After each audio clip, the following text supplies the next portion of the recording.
Good morning. Isa pong mapagpalang umaga na naman sa lahat ng aking mga followers at subscribers. Ako po yung humihingi ng paumanhin at dahil halos mag-iisang linggo tayong walang content na naipakita sa inyo.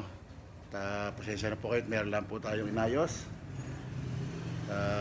tungkol sa ating hanap buhay. Ngayon po ngayong umaga, medyo late ang ating ride out at sisimba po ako sa Antipolo. Dito po tayo dadaan sa kabundukan ng Mahabang Parang. At ang isa pong ikwento ito pong aking anak, yung aking coach, pinalitan yung aking handlebar ng carbon para daw mas gumaan itong aking bike. Sabi ko, titingnan ko kung may pagbabago sa pag-ahon sa bundok. Ano kaya magiging resulta nito? Kaya malalaman ngayon. Tara po, samahan niyo ako at susubukan natin yung nadagdag na pinalitan ng handlebar na carbon daw para daw mas magaan. Kasi yung kanya carbon lodi. Kaya yata nagcha-champion siya, magaan yung kanyang bike titingnan natin. Tara po, update ko lang po kayo kung ano ang magiging resulta nitong carbon na nadagdag sa aking bike. Tara po, samahan niyo ako. Update na lang po ako. Ito po. Nandito na po tayo sa may entrance ng Sitio Labahan. Pero hindi po tayo dyan dadaan dahil mas matulo po ang ahon dyan. Kaya dito po tayo sa normal way ng Mahabang Parang. At ngayon po ng dati. Later on, i-update ko po kayo para maging kaganapan ng pag-ahon na bago ang ating handlebar. Sabi kasi ng aking anak, para mas gumaan daw. Sabi nga ng mga bata, carbon lodi. Sige po, update ko po kayo. Ito po, mga kapadyak, update po. Ito po, kita nyo naman po, maging sa camera siguro, kita nyo elevation.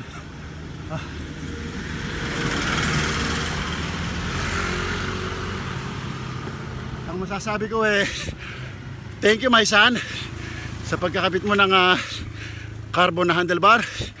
May pagbabago po mga kapadyak.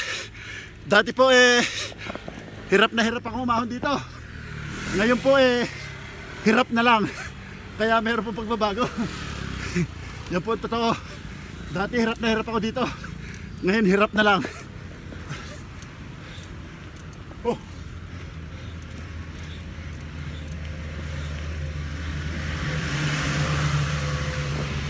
Po, bitawan ko muna ang camera at napakahirap pumadyak. Hawak na isang kamay ng camera. Update po mga kapadyak. Uy, morning. Narito na po tayo sa pinakatuktok ng Mahabang Parang. Ayan po, marami na rin mga siklista rito. Mga nauna sila, mga nagsiyahon at saka mga malalakas. Kaya po narito na tayo sa pinakatuktok. Ito po naging pasyalan sa gabi. Ayan po, may mga cottages, mahilig uminom sa gabi bago matulog. Ayan po, meron ditong pasyalan. Kaya inaanyayahan ko po kayo. Patuloy pong ginagawang development o pagpapaganda ng butihing mayora at ng kanyang amang si Vice Mayor Jerry Calderon.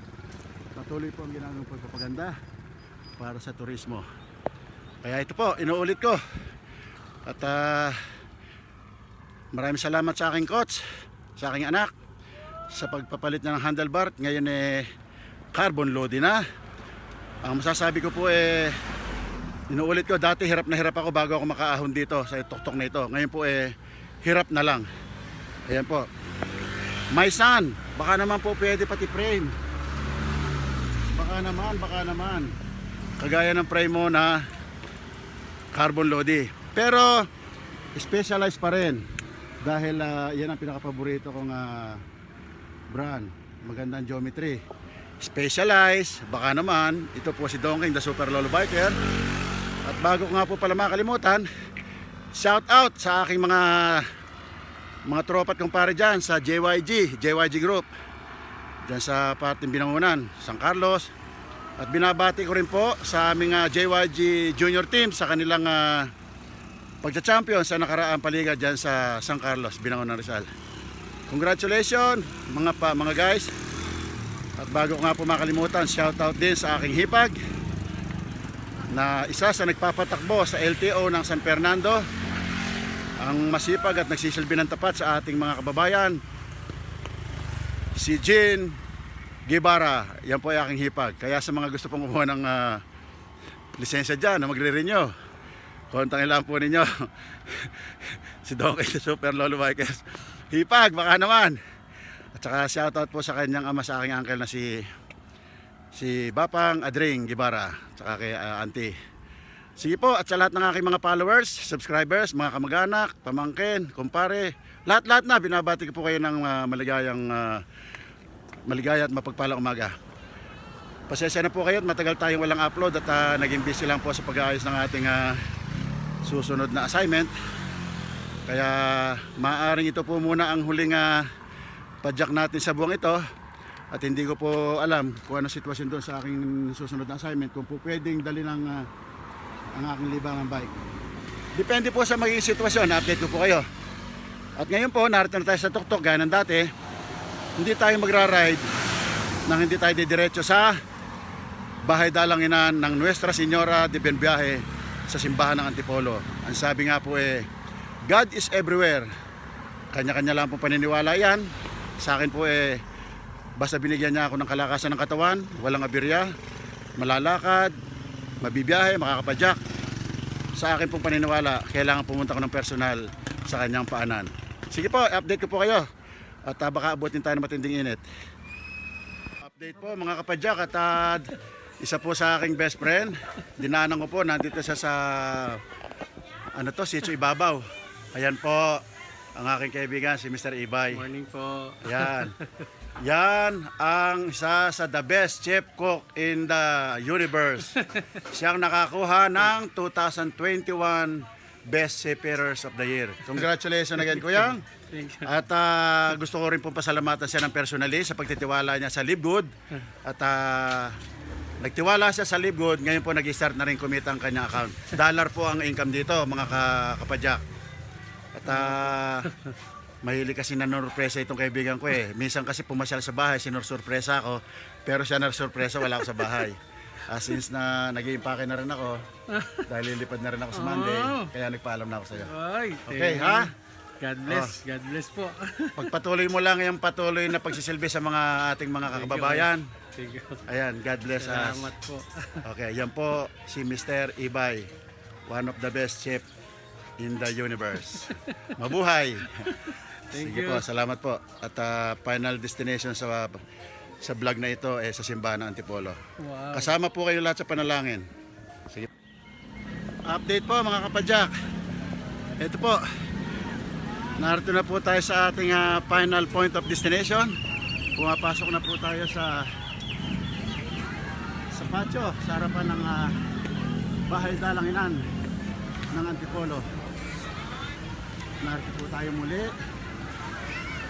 at dudulog sa kanyang paanan bilang pasasalamat sa ating mga biyayang natanggap, tatanggapin pa. Ayan po. Narito po tayo ngayon sa paanan ng Nuestra Señora de Benviaje. Maraming salamat po sa kalakasan ninyong binigay. Ayan po.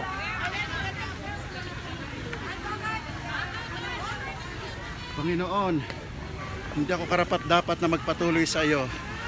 Ngunit sa isang salita mo lamang ay gagaling na ako. Ayan po. Narito po tayo ngayon sa kanyang paanan. Ayan po. Maraming salamat po sa mga biyaya. At ako po yung humihingi ng kapatawaran sa aking mga naging kasalanan. Dahil po ako yung tao lamang na po nasisihan na dapat naman tayo gumawa ng tama. Salamat po, Panginoon. At muli po, nagpapasalamat ako sa aking mga followers, subscribers.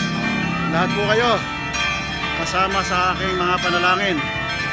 Mabuhay po kayo lahat. At At shoutout rin po pala sa Sen and Amang Food Hub sa walang sawang pagbibigay ng ayuda sa aking may bahay sa kanilang ninang. At binabati ko rin po kayo sa bago nyong business, ang bagong bigasan. Congratulations mga anak, pumayo kayo magtinda at magbigay ng panindang parehas sa mga mamayan. Ayan po. Mabuhay po tayo lahat. Hanggang dito po lamang.